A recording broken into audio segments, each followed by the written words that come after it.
আসসালামু আলাইকুম। চলে আসছি একটা ভিডিও নিয়ে, সাথে থাকছি আমি সুমি। আজও একটা বর্ডার লাইন নিয়ে চলে আসছি।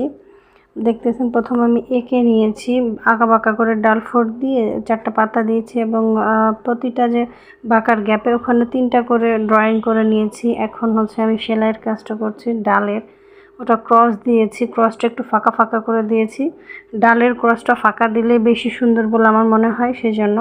আর পাতাটা জাস্ট পাতার একটা ডিজাইন, আমি সেলাইয়ের নাম বলতে পারবো না চলে, তবে আমি সেলাইটা পারি, জাস্ট করলাম, দেখতে পারেন, ইজি।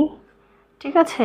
তারপর ফুলগুলো যেটা, ওটা ফ্রেঞ্চ নট দিয়ে করছি, শেড সুতা, বেবি পিঙ্ক আর আপনার ম্যাজেন্ডার 2টা শেড। আর আমার ডালটাও কিন্তু, ডাল পাতাও 2টা শেড ছিল, ডিপ গ্রিন এবং লাইট গ্রিন মিল রেখে। ক্যামেরার কারণে বা আমার রুমে আলোর স্বল্পতার কারণে হয়তো বা এক্স্যাক্টলি কালার আসছে না, তো আশা করি সেলাইটা তো আপনারা বুঝতেছেন।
শাড়ির বর্ডার, কুর্তি, কামিজ, ফ্রকের বর্ডার, তারপর ছোটদের যে ফ্রক বানাও ওইটার বর্ডার, বা বুকে যে কুচির অংশ শুরু হয় ওই বর্ডারে দিতে পারেন, খুবই সুন্দর লাগবে।